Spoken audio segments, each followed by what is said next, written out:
Sometimes we sit there and we don't be too aware of our thoughts. We don't be too aware of the voice that be in our head, the voice that is silent, the voice that we usually sit there and we shove down. And that is the inner child. Don't abandon your inner child. Do not sit there and push down the voice that needs to be heard, because sometimes we sit there and we forget that we grow, but the past versions of ourselves is in us. So therefore, we sit there and we ignore our inner child. We sit there and we ignore that little voice that always tries to speak. If you're quiet enough, you are able to hear the inner child. You are able to hear them speak, because sometimes your inner child may not speak when you're just chilling. Maybe it just comes in when you're hurt. When something triggers that inner child to speak. And I really didn't know that, like, for the longest. Like, I only understood like a year ago or 2 years ago that I had an inner child. And that's because I was on shrooms. I didn't know that the inner child exists until I heard it and telepathically somebody else heard it.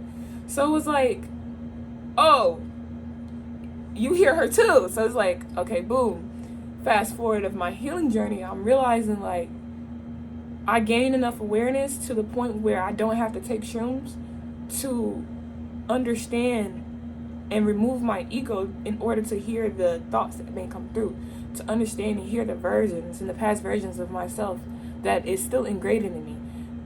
I am so aware enough to realize the hurt and the hurt versions that is within myself. And it's an ongoing process. Like, for me, I know that it's an ongoing process whenever I heal and whenever it comes to the spiritual journey, because every day we have to heal from something. But she has been triggered, that inner child has been triggered, and I started to listen to it. Like, I started to sit there and actually calm down and listen to what was needed. And I realized when I sat there and I reflected enough, I realized that whenever I was triggered, it came from a place where that need as a child was not fulfilled. And I sit there and I realized that I can't keep ignoring what my inner child needs. I can't keep ignoring what she has to say. I mean, I'm just operating. I'm just an adult operating. And sometimes, whenever you feel stuck and you feel like, life is lifing, life hurts, and, you're overwhelmed with emotions. Sometimes you need to sit there and you need to take a deep breath and realize, like, where is this sense of hurt coming from? What part of me feels unheard? And when you sit there and you realize, you will hear that inner child and you will see what needs are not met, because most of us, we are operating off of trauma. Most of us as adults and grown people, we are operating off of hurt. We're operating off of kids raising kids. So therefore, if your parent wasn't really there, or they had like a kid's mindset or a mindset of a child, because most of adults have that, and it's just kids raising kids. I was put in a home where an adult with a child mindset was raising me. So therefore, certain needs as a kid wasn't met because their needs as a kid wasn't met. So it's just ongoing generational trauma, if we're really thinking about it. But listening to yourself and going inwards and realizing what you really need, what that inner child needs, where it is coming from, you will start to navigate life more fluently, more better, because you're piecing the puzzles of generational hurt. You're piecing the puzzles of something that you have to fix. Yeah, you may not made the mess, but your soul's purpose is here to clean up that mess so you can be able to live life more happy, more abundantly, more freely. So when it comes down to your inner child needing to be heard, listen to it. Listen to your inner child. Listen to that child that is within you, that went through those negative experiences, that is constantly being triggered. Because if you sit there and you go inward, you'll realize, like, that inner child is not safe. Where is it at? It's not safe. It needs to be heard. So sometimes we have to parent ourselves.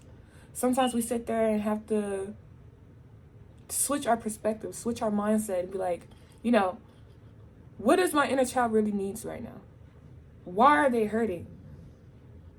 What triggered my inner child to speak? And like I said, like when it comes down to breaking that generational curse, because kids are raising kids, don't feel the need, feeling like you need to break every single generational curse. Like sometimes it takes a multitude of people, a whole generation, to heal the generational trauma, to heal the generational curses. So don't put yourself in the box to the point where you feel like you need to heal everything, because you are here to heal your trauma, your soul's karmic lessons, your soul's karmic experiences. So like I said, so you can be able to live life more abundantly. I forgot to add this to the video because I'm editing right now, but whenever you do choose to heal certain aspects of yourself, choose to do the inner working, do not get discouraged that you're not breaking generational curses. You are breaking generational curses just by doing a little work within yourself, in yourself. And that goes a long way, because all the wisdom, all the knowledge that is being stored within that pineal gland, or being stored in your spirits, or in your spirit, or in your DNA, or in your soul, will soon be activated by other souls that come from your generation, that comes from your bloodline, that comes from your lineage, that comes from you. So that's why I say it's best to continue to do the healing. So that's why it's very important to listen to what your inner needs. And even if it's not an inner child, listen to your thoughts. Listen to what I need, what I am, what you need. The more you start listening to it, the more you become aware to how your thoughts may affect you. When you're not too aware to those thoughts how they affect you, you'll be moving off the emotion, because that is stemming from some type of trauma, that is stemming from some type of hurt. And that's where it comes down to having emotional immaturity, because sometimes where we don't reflect enough, we don't listen to our inner child enough, we don't sit there and be like, okay, what do I need? What do the child in me needs, the inner child in me needs? When we don't sit there and reflect, we will react off emotion just like a child. So you wonder why your parents are not really understanding you, because if we all just sit down and listen, just listen, the world would be a better place. Like if we would just sit down and listen a little bit more to ourselves and to the people around us, and you will start understanding why, so it's just all a matter of just going inwards. When you go inwards, you will find peace, because you have the answers. You are the answer. So it's all a matter of just puzzling those pieces to you within you, if that makes sense. I know I just said a lot of stuff that, but the ones who need to hear it, they will hear it. The ones don't. So, yeah.